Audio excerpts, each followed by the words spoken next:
3 बार से आगे आ चुका ये क्वेश्चन है ना, जैसे मैंने लिखा कि आस्क 3 और मोर टाइम्स, 3 बार इससे ज़्यादा पूछा जा चुका है। कि क्वेश्चन कितना इंपॉर्टेंट था ये देखिए कि अंतर्राष्ट्रीय न्यायालय की बात किया गया, इसका मुख्यालय कहाँ है, वो द हेग में है। ठीक है, दी हेग में है। बहुत इंपॉर्टेंट क्वेश्चन ये भी पूछा जा चुका है कि अंतर्राष्ट्रीय न्यायालय का मुख्यालय कहाँ है। तो इसमें जो न्यायाधीशों की संख्या होती है, वो जो न्यायाधीश 15 न्यायाधीश हैं, उनको जो चुना जाता है वो 9 साल के लिए, 9 ईयर्स के लिए चुना जाता है। तो क्वेश्चन पे आते हैं हम लोग के अंतर्राष्ट्रीय न्यायालय में न्यायाधीशों की संख्या कितनी होती है, तो होती है 15। सी इसका राइट आंसर हो गया।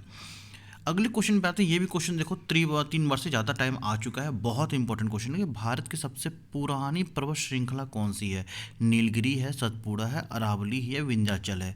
सही जवाब क्या होगा, तो अरावली जो है सबसे पुरानी पर्वत श्रृंखला है, और ये राजस्थान को नॉर्थ और साउथ यानी उत्तर और दक्षिण राजस्थान को ये दो दो भागों में बांट देती है। ठीक है, बहुत इंपॉर्टेंट क्वेश्चन था। तो दोस्तों, जैसा हम बताएं कि जो भी हम लोग क्वेश्चन का सेट लाते हैं वो सेट होते हैं जो कि एग्जामिनेशंस में 3 बार या उससे ज़्यादा पूछे जा चुके होते हैं। हमारा जो वीडियो आता है वो आता है मंडे को, वेडनेसडे को और फ्राइडे को। जैसे आज फ्राइडे है तो अगला वीडियो मंडे को आएगा, नहीं सोमवार को आएगा रात के 8:30 बजे। हर दिन जितना भी मंडे, वेडनेसडे या फ्राइडे, सोमवार, बुधवार या शुक्रवार, ये रात के 8:30 बजे हमारा वीडियो आता है। 25 क्वेश्चन का सेट होता है। जितने भी एग्जामिनेशंस होते हैं सबके लिए बहुत महत्वपूर्ण है। Hello friends, welcome back to Perfect Pustak. दोस्तों, आज हम लोग लेके आए सेट नंबर 39। तो जैसा हमने बताया कि सेट वो रहते हैं जो एग्जामिनेशंस में 3 बार से ज़्यादा यानी 10 बार भी आ चुके हैं वो क्वेश्चंस होते हैं। तो जितने भी एग्जामिनेशंस हैं जहाँ जीके जीएस पूछा जाता है वहाँ सब के लिए बहुत इंपॉर्टेंट है। तो वीडियो के अंत तक बने रहिएगा। तो देखते हैं वन बाय वन सारे क्वेश्चंस को। बहुत इंपॉर्टेंट क्वेश्चन है। और अगर आपका कोई सेट छूट गया है 39 में से, तो ये देख ही रहे हैं 38 सेट में से कोई छूट गया है, तो प्लेलिस्ट का लिंक डिस्क्रिप्शन के पहले लिंक पे दिया गया है, आप वहाँ जाके देख सकते हैं। चलिए, पहला क्वेश्चन है कि हमारे सौर मंडल का सबसे भारी पिंड है। वीडियो अच्छा लगे तो प्लीज़ प्यार दीजिएगा, यानी वीडियो को लाइक ज़रूर कीजिएगा। हमारे सौर मंडल का सबसे भारी पिंड है चंद्रमा, मंगल, पृथ्वी और सूर्य। सही जवाब क्या होगा, तो सही जवाब है सूर्य। डी इसका राइट आंसर हो गया। अगर पूछ दिया जाए क्वेश्चन पे, जैसा हमेशा हम बोलते हैं, जब भी मेरा वीडियो देखा कीजिए ना, कॉपी पेन जरूर साथ में रखिए। तो आपको सारे पॉइंट्स को लिख लेना है, जो बहुत इंपॉर्टेंट पॉइंट्स हैं वो लिख लेना है। ठीक है, तो अगर ये तो क्या सौर मंडल सबसे भारी पिंड सूर्य है, लेकिन सबसे सबसे बड़ा ग्रह कौन सा है, तो वह है बृहस्पति। सबसे बड़ा ग्रह है बृहस्पति। इतना ही नहीं, बृहस्पति जो है इसका जो उपग्रह है बृहस्पति का, उसका नाम है गैनीमीड। वो सबसे बड़ा उपग्रह है। ठीक है, गैनीमीड। ये सारे पॉइंट लिखने वाले थे। तो आपने क्या देखा यहाँ पर, सौर मंडल सबसे बड़ा भारी पिंड है सूर्य, सबसे बड़ा ग्रह बृहस्पति, और सबसे बड़ा अगर उपग्रह है वो है गैनीमीड, जो कि बृहस्पति का ही है। अगले क्वेश्चन पे आते हैं। दमन और द्वीप का उच्च न्यायालय कहाँ पे है। दमन द्वीप हाईकोर्ट कहाँ पे है, दिल्ली, मुंबई, बेंगलुरु और चंडीगढ़। सही जवाब क्या होगा, तो दमन द्वीप का उच्च न्यायालय, देखो ये क्या है, ये केंद्र शासित प्रदेश है। आप कमेंट बॉक्स में बताइएगा कि अपडेटेड डेटा के अनुसार, ठीक है, टोटल केंद्र शासित प्रदेशों की संख्या कितनी है। ठीक है, जैसे पहले जम्मू कश्मीर आता था, अब नहीं आता है ना। तो उसके हिसाब से बताइएगा कि केंद्र शासित प्रदेशों की संख्या अब कितनी रह गई हैं। और आपको बता दें कि केंद्र शासित प्रदेश में दिल्ली को छोड़कर कोई ऐसा शासित प्रदेश नहीं है जहाँ का वहाँ मुख्यमंत्री होते हों। ये क्वेश्चन भी पूछा जाता है। ठीक है, तो अब आता है हाई कोर्ट में, वहाँ पे हाई कोर्ट भी नहीं होता। तो जो दमन द्वीप है, इसका जो हाई कोर्ट है वो मुंबई में है। ठीक है, मुंबई कहाँ, महाराष्ट्र का हाई कोर्ट है। ठीक है, दूसरी बात, दमन द्वीप के अलावा दादर और नगर हवेली जो है, दादर एवं नगर हवेली जो है, वहाँ का भी जो कि हेडक्वार्टर है वो कहाँ है, मुंबई में। बहुत इंपॉर्टेंट क्वेश्चन था, इसको आप लिख लीजिएगा। क्वेश्चन नंबर 3 पर आते हैं। सऊदी अरब की मुद्रा क्या है। दोस्तों, वीडियो अच्छा लगे तो प्लीज़ एक छोटा सा प्यार ज़रूर दीजिए, एक लाइक ज़रूर कीजिएगा वीडियो को, तो हमें बहुत खुशी मिलती है। आपको कोई कॉस्ट नहीं आता, हमें कोई बेनिफिट नहीं मिलता, लेकिन हाँ, हमारी सबसे बड़ी कमाई होती है, मेरा मनोबल ऊंचा हो जाता है। ठीक है, तो ऐसे वीडियोस लेके हम आते रहते हैं मंडे, वेडनेसडे, फ्राइडे, यानी सोमवार, बुधवार, शुक्रवार, टाइमिंग 8:30 बजे। ये सारे क्वेश्चंस 3 बार या उससे ज़्यादा, 4 बार, 5 बार, 10 बार हर एग्जामिनेशन में पूछे गए हैं। सऊदी अरब की मुद्रा क्या है, दिनार, यूरो, रियाल और दिरहम। सही जवाब क्या है, तो सऊदी अरब की मुद्रा है रियाल। सी इसका राइट आंसर है। ठीक है, अगले क्वेश्चन में आते हैं।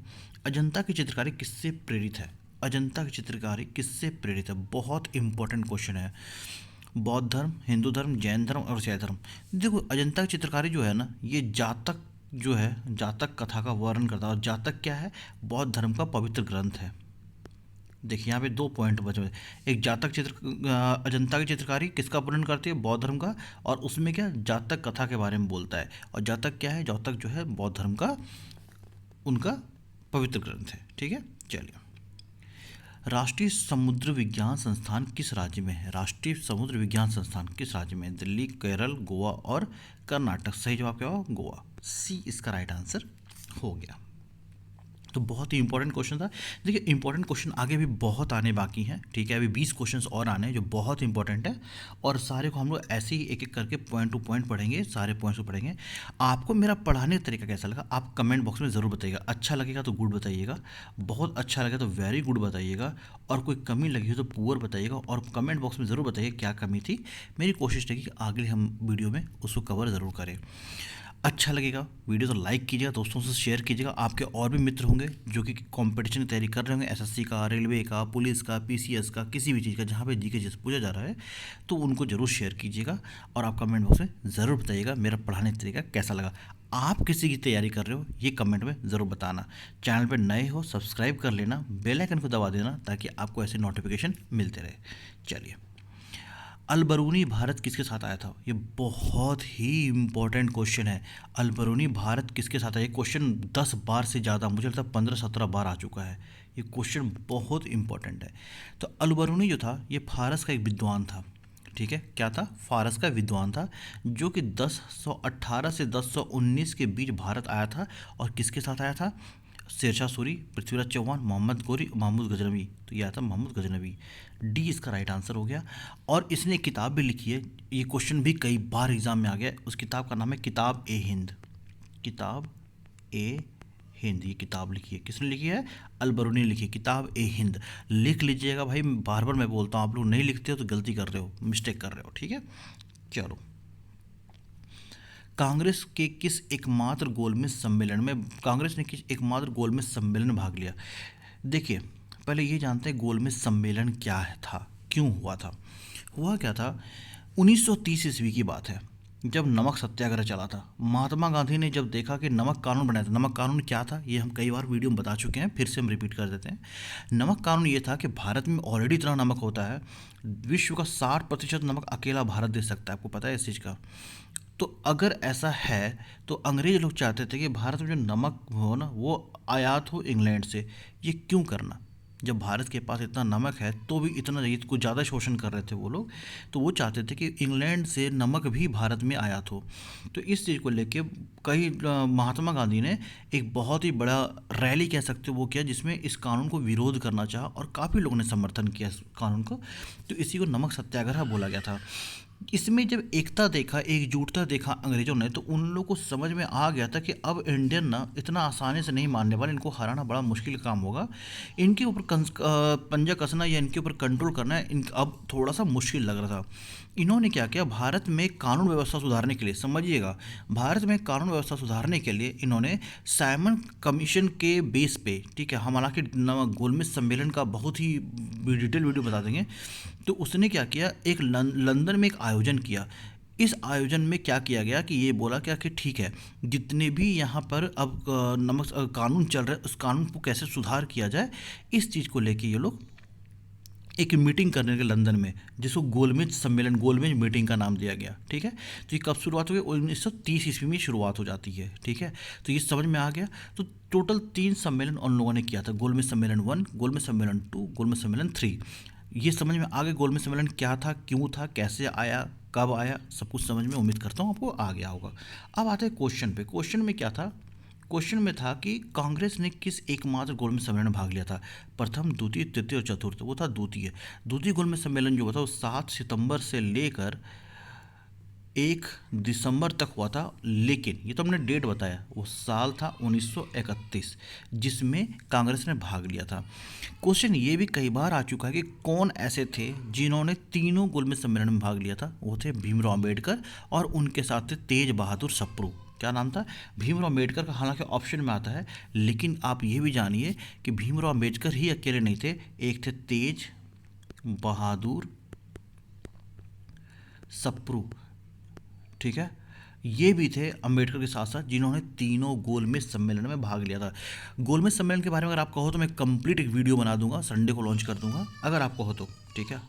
चलो, नौसेना का पूर्वी कमान कहाँ है? नौसेना का पूर्वी कमान कहाँ है? नौसेना का पूर्वी कमान और पश्चिमी कमान, दो क्वेश्चन कई बार आते हैं। जो पश्चिमी कमान है, समझिएगा, जो पश्चिमी कमान है वो मुंबई में है और जो पूर्वी कमान है वो विशाखापट्टनम में है। यानी क्वेश्चन क्या है? पूर्वी कमान की। ए इसका राइट आंसर हो गया, ठीक है। ये बहुत ही इंपॉर्टेंट क्वेश्चन था भाई मेरे। अगले क्वेश्चन पे आता है वन्य जीव अभयारण्य, मानस वन्य जीव अभयारण्य कहाँ है? मानस, देखो मानस के बारे में ना कई बार देखा गया है एग्ज़ाम में, बहुत इंपॉर्टेंट क्वेश्चन ये वाला। बैंक के भी जो अब जीके सेक्शन आता है उसमें भी ये क्वेश्चन आ चुका है। तो मानव वन्य जीव अभयारण्य कहाँ है? गोवा, केरल, असम और बिहार। सही जवाब का है असम में। अच्छा, इसके अलावा और जानते हैं असम का जो फेमस नेशनल पार्क है, ठीक है, वो कौन कौन से जो एग्जामिनेशन में से पूछे जा चुके हैं, ताकि आपको फिर से पूछा जाएगा चांसेस का। तो वो है काजीरंगा, काजीरंगा। दूसरा ओरंग है, लिख लीजिएगा, को काजीरंगा, औरंग। तीसरा है माजुली, माजुली, माजुली। और चौथा है डिब्रू। ये चारों के चारों जो है ना, मैं फिर से रिपीट करता हूँ, काजीरंगा नेशनल पार्क, दूसरा है औरंग नेशनल पार्क, तीसरा है माजुली नेशनल पार्क और चौथा है डिब्रू नेशनल पार्क। ये चार के चार एग्ज़ाम में कई बार आ चुके हैं। जो भी मेरे भाई बहन इस वीडियो को देख रहे हैं उसको ज़रूर नोट डाउन कर लीजिएगा, बहुत इंपॉर्टेंट पॉइंट था, ठीक है। चलिए नेक्स्ट क्वेश्चन पे आते हैं। वायुमंडल दाब की इकाई क्या है? बार, जूल, वाट और ओम। तो वायुमंडल दाब की है इकाई बार। ए इसका राइट आंसर हो जाता है। क्वेश्चन नंबर 11 पर आते हैं। अटाकामा मरुस्थल कहाँ स्थित है? अटाकामा मरुस्थल कहाँ स्थित है? मोरक्को, अल्जीरिया, उत्तरी चिली और इजराइल। तो ये उत्तरी चिली में पड़ेगा, सी इसका राइट आंसर हो जाएगा। नेक्स्ट क्वेश्चन में, भारत का सबसे बड़ा प्राणी उद्यान कहाँ पे स्थित है? बहुत बढ़िया। देखो चिड़ियाघर की बात कर रही है, जूलॉजिकल पार्क जो होता है, जूलॉजिकल पार्क, जूलॉजिकल पार्क की बात कर रही है, तो उसका नाम है अरिगनार अन्ना। क्या नाम है? लिख लीजिए इसको, अरिगनार अन्ना जूलॉजिकल पार्क। ये कहाँ पर? ये चेन्नई है, तमिलनाडु में है। सबसे बड़ा नेशनल पार्क, चिड़ियाघर, ये जूलॉजिकल पार्क है, ठीक है। अगले क्वेश्चन पर, परमाणु खोज किसने की थी? ये क्वेश्चन कई बार देखा गया और क्वेश्चन ये पूछा था कि परमाणु खोज इसने कब की थी, या भारत में परमाणु का जनक किनको माना जाता है, ठीक है। ये क्वेश्चन बहुत ही इंपॉर्टेंट है, हालांकि इंपॉर्टेंट तो सारे क्वेश्चन हैं, बट जानते हैं। जेम्स चैडविक है, जे थॉमसन है, जॉन डाल्टन है और अवेग्रेडो है। तो जॉन डाल्टन ने परमाणु की खोज की थी और वो की थी उन्होंने 1803 ईस्वी में, 1803 में। देखिएगा यहाँ पे 1830 भी ऑप्शन में आ जाता है, 30 मत लगा दीजिएगा, ठीक है। अब आता है कि परमाणु का जनक किनको माना जाता है? होमी जहांगीर भाभा, ठीक है। किसको माना जाता है? होमी जहांगीर भाभा जी को परमाणु का जनक माना जाता है। दाब का ऐसा ही मात्रक क्या है? रेडियम, केल्विन, एम्पियर और पास्कल। तो दाब का है पास्कल, डी इसका राइट आंसर हो गया। वृक्षों एवं झाड़ियों का अध्ययन क्या कहलाता है? Very good. वृक्षों का एवं झाड़ियों का अध्ययन क्या कहलाता है? बहुत ही इंपॉर्टेंट क्वेश्चन ये रहा है। तो है ऑर्फियोलॉजी, डेंड्रोलॉजी, सूरोलॉजी और एक्टियोलॉजी। तो डेंड्रोलॉजी जो है वो ही वृक्षों का अध्ययन कहलाता है, क्योंकि ऑर्फियोलॉजी तो सांपों का अध्ययन होता है। तो डेंड्रोलॉजी बहुत इंपॉर्टेंट क्वेश्चन है ये वाला, वृक्षों एवं झाड़ियों का अध्ययन कहलाता है। अगले क्वेश्चन पे आता है, रोलेट एक्ट को कब पारित किया गया था? रोलेट एक्ट कब पारित किया गया था? देखो रोलेट एक्ट क्या था पहले ये जानो, उसके बाद जानेंगे कब पारित किया गया, क्या नहीं किया गया। देखो रोलेट एक्ट का दूसरा नाम था काला कानून। ये क्वेश्चन आ चुका है, इसको लिख लो, ठीक है। काला कानून, सॉरी कानून को सही कर लीजिए गलती को लिखने में, ठीक है। आपका काला कानून किसको बोलते थे? बोलते थे रोलेट एक्ट को, ठीक है। हुआ क्या था, अंग्रेजों लोग को एक अधिकार मिल गया। जैसे देखिए किसी को जेल में डालना तो उसके पीछे क्या प्रोसेस था? पहले उसकी तहकीकात होती है, सारा एविडेंस जुटाया जाता है, फिर वो कोर्ट में जाता है, कोर्ट से जो जज होते हैं वो डिसीजन देते हैं, तब कोई जेल में जाता है। ऐसे पकड़ कर आप जेल में नहीं डाल सकते, रूल तो यही कहता है। लेकिन उस समय अंग्रेजों लोगों को एक अधिकार मिल गया था कि आपको किसी से परमिशन की ज़रूरत नहीं है, आपको कोई मुकदमा चलाने की ज़रूरत नहीं है, आपको जब मन करे जिसको जेल में डाल दो, ठीक है। इसे काला पानी की सजा, काला कानून भी बोला गया था, ठीक है। यही था रोलेट एक्ट। कितना गलत कानून था। तो ये क्वेश्चन पे आता है कि रोलेट एक्ट को कब लागू किया गया था? तो ये लागू किया था 8 मार्च 1919 ईस्वी को। और ऑप्शन नंबर कौन सा है 1919? ये सी इसका राइट आंसर हो गया। ठीक है, कि रॉलेट एक्ट क्या था आपको समझ में आ गया, काला कानून क्या है इसी का नाम है, और कब लागू किया गया ये आपको समझ में आ गया। सिंधु घाटी सभ्यता का बंदरगाह कहाँ पर था? सिंधु घाटी सभ्यता का बंदरगाह कहाँ पर था? मोहनजोदड़ो, लोथल, मेहरगढ़ और रोजड़ी। तो सही जवाब क्या है? लोथल। बी इसका राइट आंसर हो जाएगा। चलिए, कमिंग टू नेक्स्ट क्वेश्चन है कि भारत की सबसे पुरानी पर्वत श्रृंखला कौन सी है? नीलगिरी, सतपुड़ा, अरावली और विंध्याचल।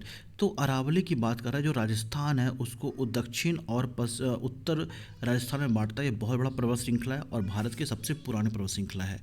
क्वेश्चन नंबर 19 पर आते हैं। अब नोबेल पुरस्कार की शुरुआत देखो, मैं क्या बोलता हूँ आप लोग से, कितनी बार बोला हूँ कि क्वेश्चन रिपीटेड आते हैं। आप देखो, इसके 2 या 3 वीडियो पहले हमने कहीं बनाया था, उसमें भी था कि नोबेल पुरस्कार किसे मिला था, कुछ ऐसा ही क्वेश्चन था, लेकिन था नोबेल पुरस्कार से। और उसमें हमने पूरा डिटेल में बताया था कि नोबेल पुरस्कार क्या था, कैसे आया। कहो तो मैं यहाँ पे लिंक भी लगा दूंगा उस वीडियो का, ठीक है। तो सारा कुछ आज देखो फिर क्वेश्चन टकरा गया है। तो ये 1901 ईस्वी में था, और किस लिए दिया जाता था? वो था किन के इस पे, तो उनका नाम था अल्फ्रेड बोनार्ड नोबेल। ठीक है, नाम क्या था? Alfred Bernard Nobel. हमने डिटेल में इनकी एक वीडियो बना रखी है, ठीक है। तो किसी अगर आपने पूरा वीडियो देखा है हमारा, तो ये क्वेश्चन आप आराम से आंसर कर पाओगे। अगले क्वेश्चन पे आते हैं। अंतर्राष्ट्रीय न्यायालय में न्यायाधीशों की संख्या कितनी होती है? 13, 9, 15 और 19। तो सही जवाब है 15 होती है। और जो उनकी सिलेक्शन होता है, नियुक्ति होती है, वो 9 ईयर्स के लिए होती है। पास्कल के नियम का प्रतिपादन किसने किया था? पास्कल का नियम, Archimedes, Blaise Pascal, Isaac Newton और एटाइन पास्कल। सही जवाब ब्लेज पास्कल। बी इसका राइट आंसर हो गया। क्वेश्चन नंबर 22 पर आते हैं। बैटिंग ब्लॉक शब्दावली किस खेल से संबंधित है? बैटिंग ब्लॉक शब्दावली किस खेल से संबंधित है? पोलो, खो खो, बेसबॉल, कबड्डी। सही जवाब क्या है? तो बैटिंग ब्लॉक जो है वो कबड्डी से संबंधित है। डी इसका राइट आंसर है। ठीक है, नेक्स्ट क्वेश्चन पे आता है। फुटबॉल विश्व कप जीतने वाला पहला देश कौन सा है? फुटबॉल का वर्ल्ड कप जीतने वाला पहला देश, ठीक है, जिसने फुटबॉल जीता हो। पेरू है, उरुग्वे है, क्यूबा है और जमैका है। सही जवाब क्या होगा? तो सही जवाब होगा उरुग्वे, जो 1930 ईस्वी में जीता था, 1930 में जीता था। उरुग्वे ने सबसे पहला वर्ल्ड कप जीतने वाला उरुग्वे था। और इसने किसको हराया था? तो अर्जेंटीना को हराया था। किसको हराया था? अर्जेंटीना को हराया था। ठीक है, बहुत इंपॉर्टेंट क्वेश्चन था। युआन किस देश की संसद का नाम? युआन, ताइवान, स्वीडन, नॉर्वे और डेनमार्क। सही जवाब क्या होगा? तो युआन जो है ताइवान के संसद का नाम है। और ये क्वेश्चन भी किसी एक वीडियो में, याद नहीं मुझे, इसके पहले वाले 10 वीडियो में या 15वें वीडियो में कहीं कहीं हमने डिस्कस किया है। ताइवान के बारे में भी बताया है, स्वीडन के बारे में बताया है, नॉर्वे, डेनमार्क सबके बारे में बताया इसका। आप अगर देखें हैं तो इसका आंसर ज़रूर आप करते हैं। देखिए क्वेश्चन क्या बोले, क्वेश्चन टकरा था सार्क पे क्वेश्चन आ गया। सार्क पे भी हम बता चुके हैं पूरा डिटेल में। हम इसलिए बोलते हैं क्वेश्चन भाई मेरा रिपीट होता है, ठीक है। कुछ क्वेश्चन लिमिटेड, आप पूरा लूसेंट रगड़ के बैठ जाओ। आपको देखो, आपको ना एक स्मार्ट स्टडी 2 तरह की होती है। एक स्मार्ट स्टडी होती है, एक हार्ड स्टडी होती है। हार्ड स्टडी आप लूसेंट रख के बैठ जाओ, जितने भी जीके की किताबें पढ़ के बैठ जाओ, कितना माइंड में रख पाओगे? एक लिमिट होता है, कोई हार्ड डिस्क नहीं है उसमें स्टोर कर, वो भी क्रैश कर जाता है कभी ना कभी, है ना। तो आप ऐसा क्वेश्चन पढ़ो जो एग्जामिनेशन में आपको हेल्प करे। तो जो क्वेश्चन 3 बार पूछे गए हैं, क्यों 3 बार पूछे गए? अगर एक बार के बाद दूसरा बार आया, तीसरा बार आया, तो डेफिनेटली चौथा बार भी आएगा वो क्वेश्चन। ठीक है, ठीक है। आपके एग्जाम में नहीं पड़ेगा, आपके जौन सा टाइम आपका टाइमिंग में नहीं पड़ेगा, आपके सीरीज में नहीं पड़ेगा, अगले में पड़ेगा, अगले एग्जाम में पड़ेगा। बिहार पुलिस में नहीं आएगा, झारखंड पुलिस में आएगा, झारखंड पुलिस में नहीं आएगा, यूपी पुलिस में आएगा, कहीं ना कहीं तो आना ही आना है। क्वेश्चन जाएगा कहाँ? ठीक है, तो चलो आते हैं क्वेश्चन पे। सार्क की स्थापना कब हुई थी? सार्क क्या था वो देखो, south Asian association of regional corporation. जो साउथ एशियन कंट्रीज़ हैं उनका एक ग्रुप है, संगठन है, जो एक दूसरे को हेल्प करेंगे, ये था सार्क। ठीक है, इसके 7 सदस्य मेंबर हैं। ठीक है, समझ में आ गया। इसकी स्थापना हुई थी 8 दिसंबर 1885 ईस्वी में। ठीक है, यहाँ पे गलती थोड़ा सा हो गया, 50 से 19 हो गया है। ठीक है, इसको सही करना है, मैं कर दूंगा। ठीक है, सार्क पे एक वीडियो बना दूंगा, टाइपिंग में थोड़ा मिस्टेक हो गया, माफ़ कीजिएगा इसके लिए। ठीक है, तो 1885 ईस्वी की स्थापना हुई थी। इसकी स्थापना हुई थी ढाका में इसकी स्थापना हुई थी। बांग्लादेश में है ढाका, कैपिटल वहाँ का। और इसका हेडक्वार्टर कहाँ पे? तो काठमांडू में इसका हेडक्वार्टर है। काठमांडू कहाँ पर पड़ता है? नेपाल में। ठीक है, तो ये बहुत ही इंपॉर्टेंट क्वेश्चन था। इसके 7 सदस्य हैं। सार्क के बारे में ऑप्शन के जो फिर से माफ़ कीजिएगा, सार्क के बारे में एक डिटेल वीडियो बहुत जल्द ला देंगे, जिसमें जो इंपॉर्टेंट पॉइंट्स रहेंगे मैं सारे के सारे पॉइंट्स उसको कवर कर दूंगा। ठीक है, गलती हुई यहाँ पे ये वाला ऑप्शन को देखे तो माफ़ कीजिए इसके लिए फिर से। ठीक है, लेकिन सार्क के बारे में एक डिटेल वीडियो चलाएंगे, ताकि आप लोग का और भी जो डाउट हो, जो भी इंपॉर्टेंट पॉइंट हो वो क्लियर हो जाए। तो उम्मीद करता हूँ आज की वीडियो में आपको बहुत कुछ सीखने को मिला ही होगा। अगले वीडियो को लेके फिर आएंगे बहुत जल्द। कब आएंगे अगला वीडियो? अगला वीडियो का मंडे को रात के 8:30 बजे, ठीक है, सोमवार रात के 8:30 बजे इंतज़ार कीजिएगा। सेट नंबर 40 आएगा उसका, ठीक है। आप कमेंट बॉक्स में ज़रूर बताइएगा आप क्या चीज़ तैयारी कर रहे हैं, आपको मेरा पढ़ाने तरीका कैसा लगा। अच्छा लगा प्लीज़ एक प्यारा सा लाइक ज़रूर छोड़िएगा यहाँ पे, ठीक है।